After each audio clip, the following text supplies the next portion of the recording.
əsas fokus olacağımız nöqtə artan hücumlar fonunda Azərbaycanın yanacaq doldurma məntəqəsinin də hücuma məruz qalmasıdır. Bu istiqamətdə Rusiya Xarici İşlər Nazirliyindən də açıqlama var və həmin açıqlamada da əslində Rusiya tərəfinə bir mənalı olaraq rəsmi Bakı mesaj göndərir ki, yəni davamlı şəkildə bu hücumların həyata keçirilməsi yəni təsadüf deyil. Hər birinə nəzər yetirəcək əlbəttə ki, studiya qonağımızla birlikdə bu mövzuları istiqamətində qaranlıq qalan sualları aydınlıq gətirəcək. Studiya qonağımız isə siyasi şərhçi Rəşad Bayramovdur.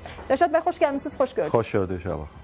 Rəşad bəy, qeyd etdiyimiz kimi qarşıda bir NATO zirvəsi var. NATO zirvəsi öncəsi əlbəttə ki, Rusiyanın artan hücumları var. Bir neçə gündür biz bundan danışırıq. Hətta son bir həftə ərzində Kiyev ikinci dəfə böyük bir hücuma məruz qaldı. Hər birinə ayrılıqda nəzər yetirəcək, amma Azərbaycana məxsus olan yanacaq doldurma məntəqəsinin hücumu ilə başlayaq. Bu ilk deyil, ilk dəfə müzakirə etməyəcəyik. Amma növbəti yanacaq doldurma məntəqəsi hansı ki Nikolayevdə yerləşir, o hücuma məruz qaldı və Rusiya tərəfinə də nota göndərdi.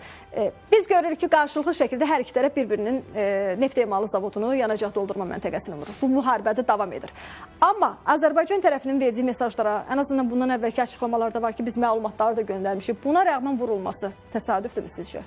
Yəni bu ilk dəfə baş verən hadisə olsaydı, bu və digər şəkildə hansısa formada bunun təsadüf olduğu, belə deyək, qənaətini də formalaşdırmaq olardı. Yəni qəbul etmək olardı ki, doğrudan da nəsə baş verib və təsadüfən nəsə olub. Amma məsələ burasındadır ki, qeyd etdiyiniz kimi bu ilk belə hal deyil. Biz bundan öncə də SOCAR-ın yanacaq doldurma məntəqələrinin hədəf alındığını, biz Odessada yenə SOCAR-a məxsus qaz paylayıcı stansiyanın hədəfə alındığını, biz Azərbaycan səfirliyinin ərazisinin faktiki olaraq hədəfə alındığına şahidlik etmişik və ilk hadisədən sonra xatırımdadır, yəqin ki, siz də xatırlayırsınız, ölkə başçısı Prezident İlham Əliyev tərəfindən bir bəyanat səsləndirildi və bildirildi ki, Azərbaycan Ukrayna ərazisində olan bütün obyektlərinin, burada yanacaq doldurma məntəqələri, burada qaz paylayıcı stansiya, burada Azərbaycan Ukrayna ərazisində yerləşən səfirliyi, konsulluq xidməti, o cümlədən də bizim diplomatların, yəni səfirlik əməkdaşlarının yaşadığı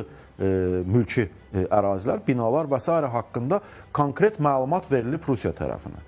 Yəni bu o deməkdir ki, biz hər bir bu, belə deyək, sadaladığım məsələlərlə bağlı, onların konkret yeri ilə bağlı məlumat vermişik Rusiya tərəfinə və bütün bunlara baxmayaraq bu obyektlər yenidən bu və digər şəkildə hədəfə alınırsa, demək ki, bunu təsadüf kimi qəbul etmək mümkün deyil. Yəni, bunun iki cavabı var.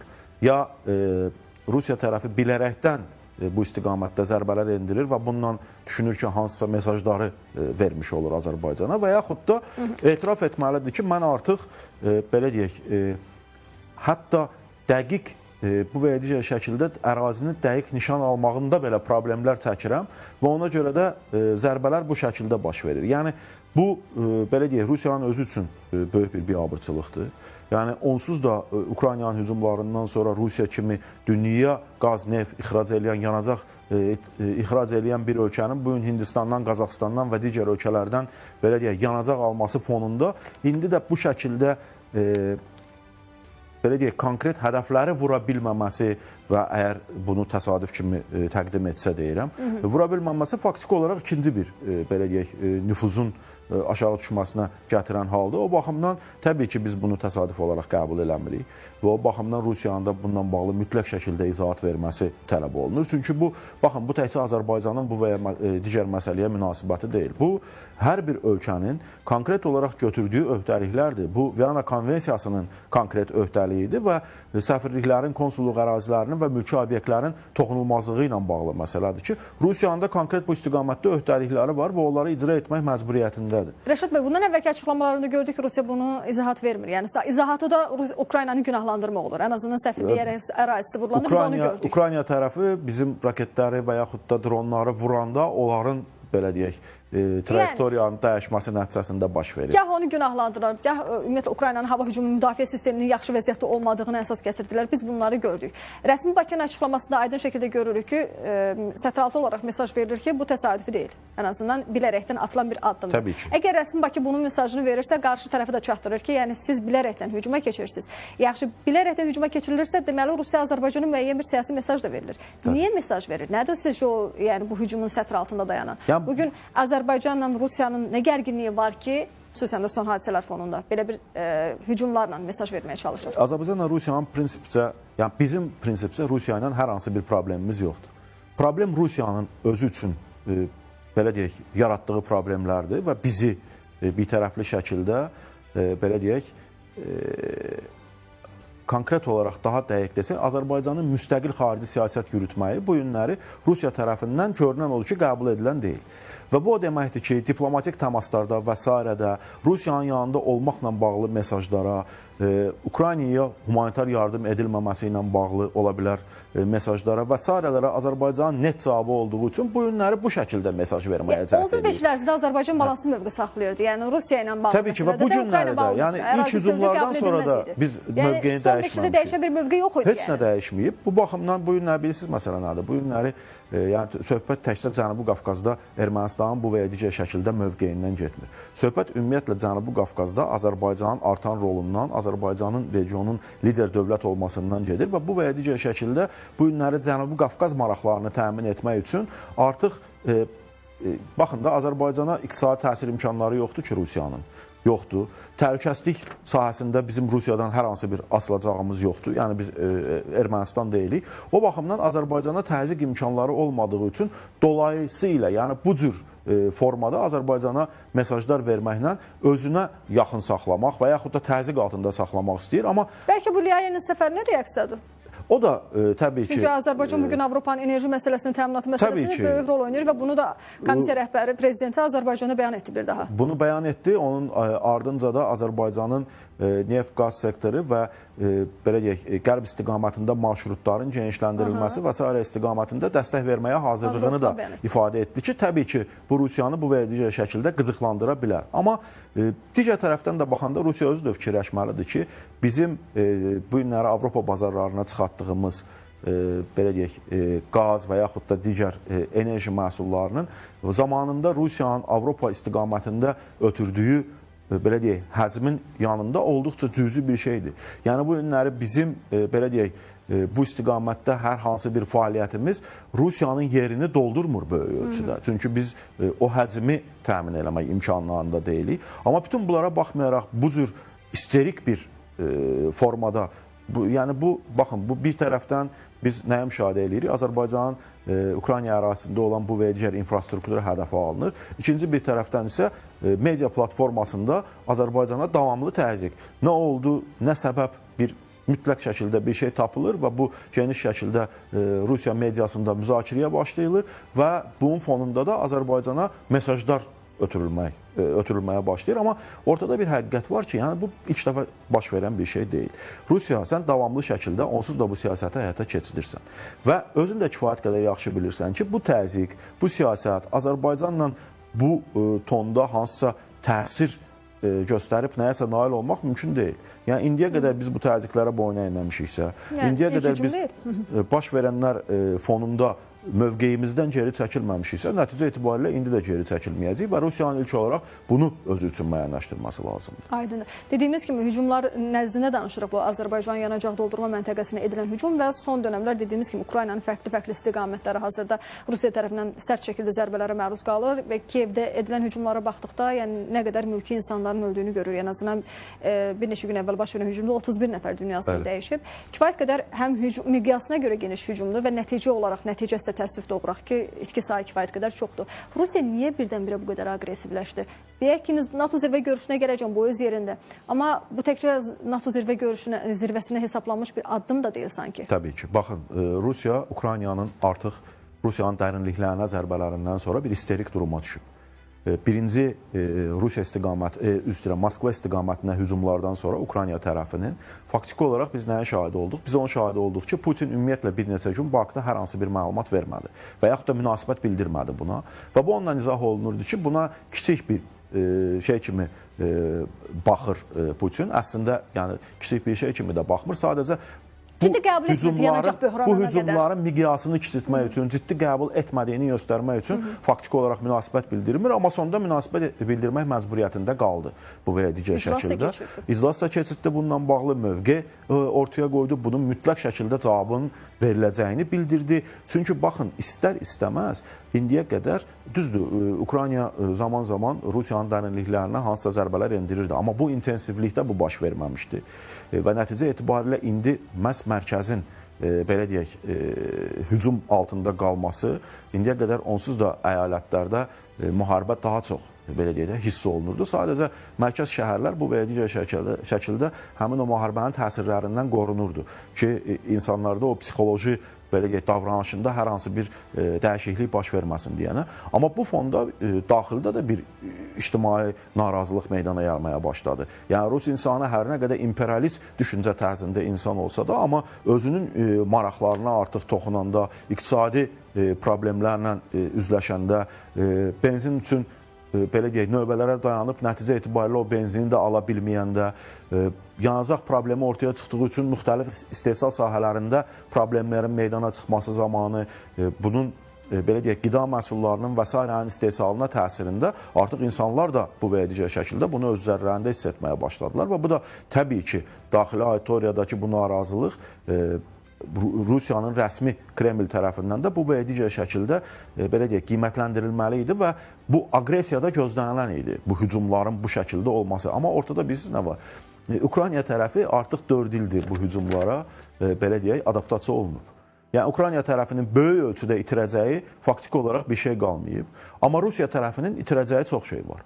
Yəni, bir, daxildə artıq ictimai təzyiq ortaya çıxmış olur. 2, nüfuz itkisidir. Bu böyük, belə deyək, baxanda məsələyə. Üçüncüsü, biz bilirik ki, Trump Amerika Birləşmiş Ştatları və İran arasında anlaşma memorandumu imzalanandan sonra diqqətləri Rusiya-Ukrayna cəbhəsinə yönəldəcəyi ilə bağlı bəyanatla çıxış elədi. Bu da o deməkdir ki, yaxın zamanlarda tərəflərin bir masa arxasında oturmaq və yaxud da üçüncü ölkə vasitəsilə dolayı danışıqlar perspektivi var. İndiyə qədərki danışıqlarda biz bitərəfli şəkildə Amerika Birləşmiş Ştatlarını, yəni Trumpın Zelenskinin üzərinə, Ukrayna üzərinə təzyiqlərinə şahidlik eləyirdi. İndi amma o balans pozulub. Yəni, Ukrayna tərəfi artıq elə fəaliyyət göstərir cəbhədə, o uğurları əldə edir ki, Trumpın artıq Ukrayna artıq məhv olub, Ukrayna artıq uduzub, siz artıq heç nə eləyə bilmirsiniz. Təzyiqə azalıb artıq Ukrayna üzərində deyirsiniz Amerika. Yəni, meydandakı məcburi şəkildə Ukraynanın bu davranışları növbəti mərhələdə o təzyiqlərin ənənəvi qaydada olmayacağını deməyə əsas verir. Yəni, Trump artıq nə deyəcək? Sən artıq, yəni deyə bilməyəcək ki, sən Rusiya ilə müharibə aparmaq imkanın yoxdur, sən artıq razılaşmalısan hər şeylə. Çünki Ukrayna tərəfi göstərdi ki, müharibəni davam etdirmə imkanı da var. İkinci bir tərəfdən bu hücumların fonunda Avropa İttifaqı 2026-2027-ci il proqramını onsuz da təsdiqlənmişdi. Artıq 2027-ci ildən sonra Ukraynanın maliyyə cəhətdən dəstəklənməsi ilə bağlı proqramların belə deyək, müzakirəsinə başlayıb. Yəni, bu həm də artıq davamlı maliyyənin təmin olunacağı ilə bağlı qənaəti formalaşdırır. O baxımdan Ukraynada artıq masada zəif tərəf qismində çıxış eləməyəcək və bütün bunlar təbii ki, Rusiyanı narahat eləyir. Ona görə də həm NATO zirvə görüşü öncəsi, həm ümumiyyətlə ictimai rəydə baş verənləri bu və ya digər şəkildə kompensasiya etmək baxımından bütün istiqamətlərdə Ukraynada mülki obyekt demədən, hərbi obyekt demədən, bütün istiqamətlərdə belə deyək, zərbələr endirir və düşünür ki, bundan hansısa balansı təmin etmək mümkün olacaq. Amma yenə deyirəm, bütün bu hücumlar ona görə nəticəsizdir ki, Ukrayna tərəfi artıq 4 ildən artıq müddətdə bu zərbələri görüb və böyük ölçüdə itirəcəyi bir şey qalmayıb. Rusiyanın isə yenə deyirəm, itirəcəyi çox şey var. Həm də Krım istiqaməti. Rusiyanın hazırda itirəcəyi çox şey olsa belə, Rusiya indiyə qədər 5 il ərzində xüsusi hərbi əməliyyat deyirdi, amma indi müharibə olduğunu elan edir və müharibə olduğunu elan etdiyi üçün ən azından rahatlıqla səfərbərliyi də elan edə biləcək. Çünki indiyə qədər bu qismən səfərbərliyi idi və fərqli formalarda bunu həyata keçirirdi. Bir də ortada bir Konstantinovka məsələsi var. İndi Rusiya tərəfi tam şəkildə işğal etdiyini deyir, demək olar ki. Və hətta ötən gün başdan telefon danışığında, ötən gün dediyim bir neçə saat əvvəl, yəni Trump-Putin telefon danışığında da əsas mövzunun Konstantinovka olduğuna dair açıqlamalar var. Yəni, meydanda da vəziyyət heç də hər iki tərəfin lehinə deyil. Amma bu açıqlamaların, bu mesajların NATO zirvəsində veriləcəyi qeyd olunur. Sizcə tərəflər indiki halda, bugünkü yəni meydandakı vəziyyəti göz qabağında saxlasaq, tərəflər deyək ki, görüş üçün razılığa gəldi, masa ətrafında oturdu. Hansı tərəf öz şərtindən geri addım atmaq məcburiyyətində qalar? Ümumiyyətlə qalacaqmı? Bu günlər vəziyyət yəni, meydandakı vəziyyət ona imkan verir. Vəziyyət o həddə çatıb ki, bu günlər biz Rusiyanın hansısa güzəştlərə gedəcəyi ilə bağlı nəsə bir gözləntilərimiz yoxdur. Amma Trump deyir ki, hər iki tərəf də görüşə hazırdır, müzakirəyə hazırdır. Təbii ki, görüşə hazırdır, təbii ki, müzakirəyə hazırdır. Bundan öncə də bu istiqamətdə mesajlar verilmişdi, dolayı görüşlər də baş tutmuşdu, Alyaska danışıqları və s. məsələlər olmuşdu. Ondan sonra Zelenski ilə Trump arasında da biz görüşə şahidlik etmişdik. Amma prinsipsə nəsə dəyişdimi? Dəyişmədi. Çünki baxın, son olaraq Rusiya-Ukrayna böhranı ilə bağlı biz Putinin hücumlardan sonraki verdiyi bəyanata baxaq. Deyir ki, biz İstanbul razılaşması əsasında danışıqlara hazırıq. Bunu çox təəssüf ki, bir qism ekspertlər Rusiyanın artıq geri çəkilməsi kimi təqdim etdi. Amma əslinə baxanda İstanbul razılaşması ilə Alyaska görüşündə ortaya çıxan, belə deyək, Rusiya tərəfinin təklifləri arasında böyük ölçüdə elə bir fərq yoxdur axı. Yəni, orada da NATO-ya qoşulmamaq var idi, indi də var o məsələ. Orada da hər hansı bir xarici ölkənin hərbi birliklərinin öz ərazisinə yerləşdirilməsinin qadağası nəzərdə tutuldu Ukraynanın. İstanbul razılaşmasında da eyni şey var idi. Orada da hərbi kontingentin sayının məhdud sayda olması ilə bağlı məsələ var idi İstanbul razılaşmasında. Bu, indi də Rusiya tərəfindən, belə deyək, ortaya qoyulan tələb və şərtlərdən biridir. Ya, fərq bir dənə ondadır ki, 2022-ci ildə müharibə başlayanda Rusiya indiyə qədər əraziləri öz nəzarəti altında keçirməmişdi. İndi daha böyük, belə deyək, ərazini nəzarət altında saxlayır. Başqa fərq yoxdur. Rusiya əgər bu günlər müharibənin dayandırılması, söhbət sülh sazişindən getmir, müharibənin, münaqişənin dondurulmasından gedir. Rusiya əgər bu günləri işğal altında saxladığı ərazilərin öz nəzarətində qalması ilə, tanınması ilə yox, qalması ilə, Donetsk və digər ərazilərin tamamilə boşaldılmasından imtina fonunda uzun müddətli bir atəşkəsə razılıq versə, Ukrayna tərəfi bunu dərhal dəstəkləyəcək. Ki, amma o addıma getməyəcək Rusiyada. Problem ondadır ki, Rusiya bu günləri o istiqamətdə addım atmağı özünün məğlubiyyəti kimi qəbul edir. Və düşünür ki, buna razılıq verəcəyi halda bu Rusiyanın tamamilə məğlub olması anlamına gələcək. Ona görə də bütün bunlar onu deməyə əsas verir ki, NATO görüşündə də faktiki olaraq bu istiqamətdə müzakirələr elə böyük bir nəticə verməyəcək. Çünki bunun bir tərəfi gedib Rusiyanın mövqeyinə dayanırsa, Rusiyanın da mövqeyində təəssüf ki, hələ ki bir dəyişiklik yoxdur. Bu da o deməkdir ki, biz bundan sonraki mərhələdə də bu müharibəyə şahidlik eləyəcəyik. Bu günləri Rusiya hansısa yeni bir kəndi, yeni bir qəsəbəni, yeni bir şəhəri işğal eləyə bilər. Amma bu müharibənin ümumi nəticələrinə və yaxud da Rusiyanın istədiyi nəticələrə gətirib çıxaracaqmı? Təbii ki, yox. Yəni, müharibə davam eləyəcək. Ukrayna tərəfi artıq, belə deyək, hərbi potensialını kifayət qədər gücləndirib 2022-ci ildəki Ukrayna deyil. Bu günlər ümumi Ukraynanın hərbi potensialının 50%-dən artığı yerli istehsaldır. Dron istehsalının 93%-i Ukraynanın yerli istehsalıdır, istifadə olunan dronların. O baxımdan maliyyə də gəlirsə Avropa İttifaqından bu və ya digər şəkildə, demək ki, hələ ki müharibənin sonlandırılması və yaxud da tərəflərin hansısa kompromisləri fonunda müharibənin dayandırılmasından hələ ki söhbət getmir. Niyə? Çünki Rusiya tərəfi Ukraynanın istədiyi o kompromislərə hazır deyil.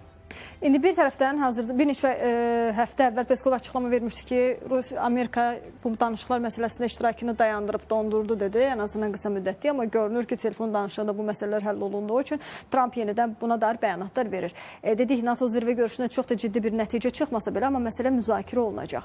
Deyək ki, biz Avropa ölkələrinin açıqlamalarında görürük, həmin açıqlamalarda Ukraynanın Rusiyanın dərinliklərinə vurmasını arxasında dayanırlar. Hətta dron texnologiyaları üçün ayrılan bir vəsait var. Bu da yaşılışıq yandırmaq kimi bir şeydir. Amma əgər burada Amerika tərəfləri masada oturmağa çalışırsa, Avropa isə müharibənin indiyə kimi olduğu kimi davam etdirilməsinin tərəfdarıdırsa, sizcə necə bir uzlaşma əldə olunacaq? Əgər Amerika dəstək verməsə və yaxud dəstəyini nisbətən azaltsa, bu hücumlar, bu cür uğurlu hücumlar davam edəcəkmi Ukraynanın? Baxın, İstanbulda keçirilən görüş və İstanbul razılaşmasının əldə olunmasından sonra faktiki olaraq Ukrayna tərəfi belə deyək, Avropa, qərb tərəfdaşları, konkret Böyük Britaniyanın bu və ya digər şəkildə prosesə müdaxiləsi ilə müharibəni davam etdirmək haqqında qərar qəbul etdi. Yəni, bu ortada olan faktdır. Bu günləri əgər belə deyək, Trumpın vasitəçiliyi, indi yəqin ki, Zelenski ilə də təkbətək görüş keçiriləcək. Trumpın vasitəçiliyi ilə bu və ya digər şəkildə Ukraynanın minimal tələblərini qane eləyən, minimal tələb nədir? Ukrayna bir şey deyir, Donetskinin digər ərazilərini boşaltmıram, indiki cəbhə xətti əsas olaraq götürülür, Rusiya işğal altında saxladığı ərazilərdə qalır, tanınmamaq şərti ilə və bu müstəvidə münaqişə dondurulur və uzun müddətli bir danışıqlar dövrü başlayır. Buna Rusiya tərəfi hə desə və yaxud da Trump Rusiya tərəfini buna inandırsa, Rusiya tərəfini buna məcbur etsə, o zaman ortada hər hansı bir problem qalmayacaq. Və Ukrayna tərəfi də hətta müharibənin davam etdirilməsini istəyən Avropa İttifaqının tələblərinə belə deyək, razılaşmayıb, müharibənin dayandırılması istiqamətində addım atacaq. Çünki Ukrayna çox yorulub, infrastruktur böyük ölçüdə belə ziyan görübdür, maliyyə yükü həddən artıq artıbdır. O baxımdan təbii ki, yenə deyirəm, o minimal tələblərin icrası istiqamətində hansısa addımlar olacaqsa, Rusiya tərəfi bu istiqamətdə hansısa addımlar atacaqsa, Ukrayna tərəfi də indi o məsələyə razılıq verəcək. Və xüsusən də onda nəzərə almaq lazımdır ki, Ukraynanın özü də artıq belə deyək, növbəti seçkilərin keçirilməsi, digər seçkili qurumların legitimləşdirilməsi və s. istiqamətində addımlar atmaqda da maraqlıdır. Ona görə də hər iki, belə deyək, Ukraynaya indi müharibənin indiki şərtlər daxilində dondurulması sərf eləyir. Trumpa bu sərf eləyirmi? Bəli, ona da sərf eləyir. Xüsusən də Amerika Birləşmiş Ştatlarında seçki ilində bu böyük uğur olacaq Trumpın kampaniyası üçün. Yenə deyirəm, bütün düyün gedir Rusiyanın nəyi güzəştə edib, nəyi güzəştə getməməsində. Minimal tələblərin istiqamətində Rusiya addım atacaqsa, təbii ki, o zaman münaqişənin dayandırılmasından, sadəcə dondurulmasından, belə deyək, sülhdən yox, dondurulmasından söhbət gedə bilər. Amma siz demişsiniz, açıqlamaları vaxtında Rusiyada bu hələ ki, bunu görmürük biz. Təşəkkür edirəm. Mən təşəkkür edirəm, minnətdarım. Tamaşaçıların da diqqətinə bu məsələnin geniş şəkildə